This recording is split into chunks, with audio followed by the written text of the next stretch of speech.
Do you sometimes feel in your relationships like you're caught in this never ending cycle of being passionately drawn towards somebody one moment and then feeling like you deeply resent them or are frustrated by them the next, causing you to push them away? Well, if this sounds like you as a fearful avoidant attachment style, join me in this video as we go through the different secret reasons at a subconscious level why this happens that most people don't understand.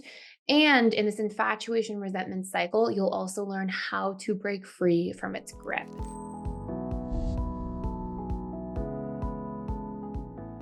Now, if you're not already familiar with attachment styles, there are four major attachment styles. There's a securely attached style who that has the easiest time in relationships. And there are three insecurely attached styles. The anxious preoccupied, who can often feel really afraid of abandonment, sometimes panicked, needy, clingy in relationships. Our dismissive avoidant, who tends to be very withdrawn, reserved, usually has childhood emotional neglect that causes them to have a difficult time wanting to be vulnerable in their relationships as adults, and our fearful avoidant, who can be very hot and cold. This is who we're talking about in this video. The fearful avoidant is the one who has a lot of push-pull patterns because they grow up with conflicting ideas about love, having some really good experience with attachment and connection, some really painful and scary ones. And so they have these sort of polarities in terms of really yearning for closeness and being kind of terrified by it at the same time. So in today's video, we're going to cover why this happens so you can stop feeling like relationships are so difficult and so challenging and overwhelming. We'll also talk about what you can do and how to break free from this so that you can have thriving, successful relationships long term and stop feeling this sense of overwhelm. Also, my name is Gibson. If you're new here, I'm really excited that you've stopped by. I'm the founder of the Personal Development School and really created the Personal Development School after close to 10 years in client-based practice, and decided that I wanted to share some of this information after healing my own attachment style in the past, which caused me to get into this field to begin with. And on this channel, we talk a lot about the subconscious mind, attachment styles, reprogramming, reconditioning, and some powerful tips for really beautiful, thriving relationships. So there's a couple things you really want to understand if you see yourself in this infatuation resentment cycle. It is that number one, infatuation is normal, right? It's this biological pull that we have. We can have feelings or attraction towards somebody, but when we have extremes, there's usually deep underlying reasons that are really potent to understand. And what I mean by this is that in the extreme types of infatuation, something that's actually known as limerence, is kind of like destabilizing. We ruminate about the person 24/7.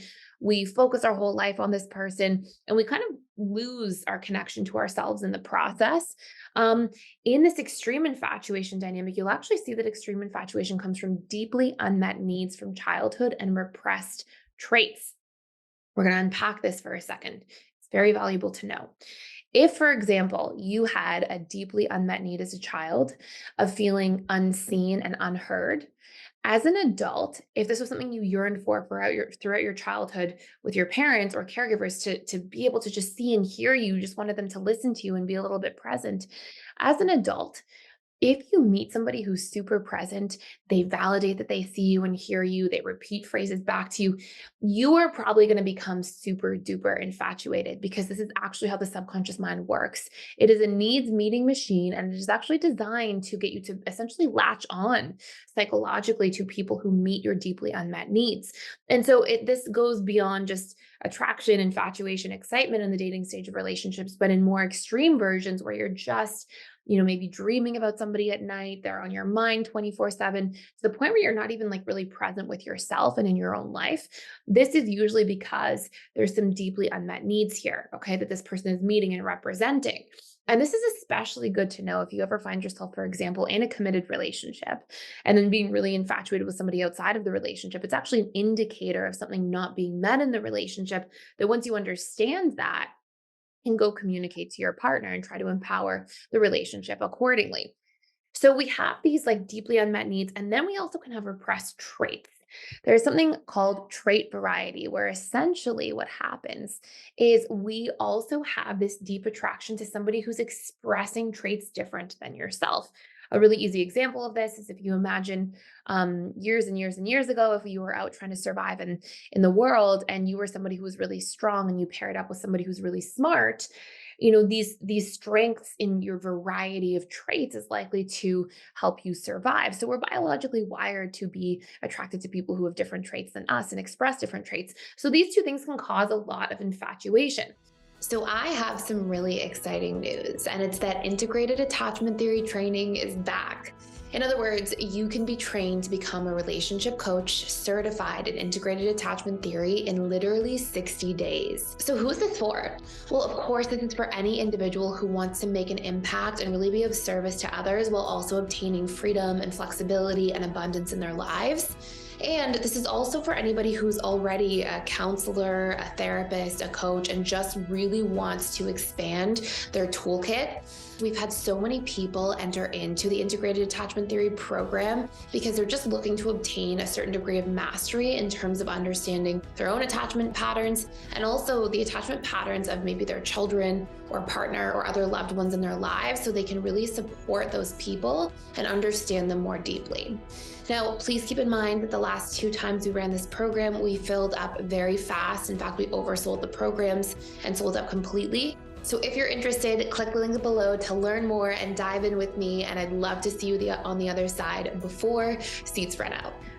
Resentment, on the other hand, often comes from somebody triggering your core wounds. An example of this would be that you have a wound of feeling trapped and somebody's coming on a little bit too strong, 6 months into dating, or that you have a core wound of feeling like you were unsafe and somebody is being really inconsistent with you and it's making you feel emotionally unsafe. So this is where we'll have that resentment. And so what we can start discovering is that this push pull between these two wounded aspects of self is actually what causes a lot of emotional turbulence. And if it feels like it's very sudden, this infatuation resentment cycle, this push pull dynamic, if it feels very sudden and like it's driven by emotion, it's actually more likely to be about your attachment style being activated than anything else. And in other words, it's more likely to be feedback that there is healing that needs to be done. So you can ask yourself this series of questions when you get really pulled into infatuation. You can ask yourself, what am I infatuating with? What need is this person meeting in this relationship that's drawing me in so much? And you can ask yourself, am I doing an okay job of meeting this in the relationship to myself or in other healthy relationships in my life, like friendships, family relationships? Or is this something that's like deeply unmet and I'm kind of starving for in my life? If you find yourself having this deeply unmet need and you're ruminating about the person, it can actually be that you're ruminating about starving for this need as much as anything else. And we can actually bring unhealthy infatuation into a more balanced space by working on these needs in the relationship to ourselves. For example, if you see and hear yourself more regularly through journaling, through checking in with your emotions, through validating your own emotional experience rather than diminishing it or denying it. If you start saying, you know what, I actually do feel hurt by the way that person spoke to me, and I should speak to them about it and set a boundary with them. Or, you know what, I am actually feeling a little bit tired and a little bit burnt out. I'm going to rest over the weekend instead of going a million miles an hour all the time. Like, if you can start doing that for yourself, seeing and hearing yourself, you'll find that this infatuation that's so extreme, which usually causes you to put somebody on a huge pedestal and then not even be able to be yourself around that person, can get brought into balance. Okay. So now we actually like that infatuation can still be there. I know if you're listening to this, you're probably like, but I like feeling infatuated.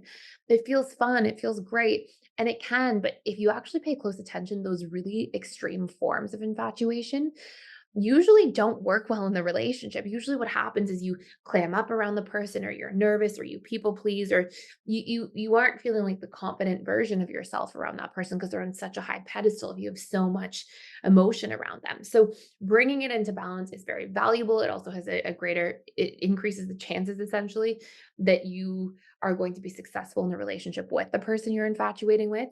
And then on the flip side, the resentment can often be that there's a lot of triggering going on. So, what you have to ask yourself is, what wound is this person pushing on?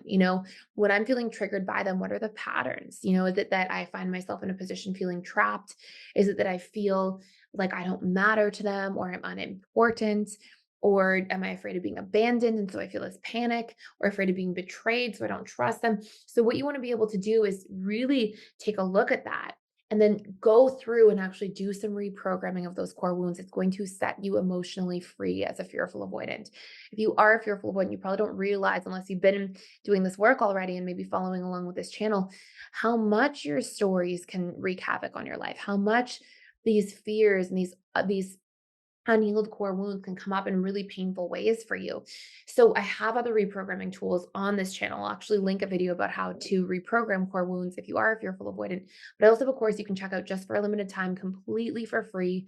It is called the Fearful Avoidant Reprogramming Course. It will help you learn to meet your needs and discover what they are, reprogram core wounds, and question all these different painful experiences that can come up so that you can bring them into a healthier space. And will help you leave the past behind where it belongs, right? If you had painful wounds in childhood, it's an injustice you went through those things once. It's an even greater injustice that you're bringing them with you from relationship to relationship, situation to situation, over and over again in your adult life, right? That's where it's like, it can be really treacherous. So I'll put a link to that course below in that video. Hopefully, this is helpful for you just in terms of understanding the infatuation resentment cycle. And by questioning what the unmet need is or what the core wound is, it can also help you realize the difference between just your attachment style and triggers being activated versus how you're actually feeling about a person. So that's it for today. I hope you enjoyed this video. Thank you so much for stopping by and for watching. Please consider subscribing. If you're new here, I would love to have you as a part of this community. I put pretty much daily videos out all the time. So if you hit the notification bell, you won't miss any, and really look forward to seeing you in the next one.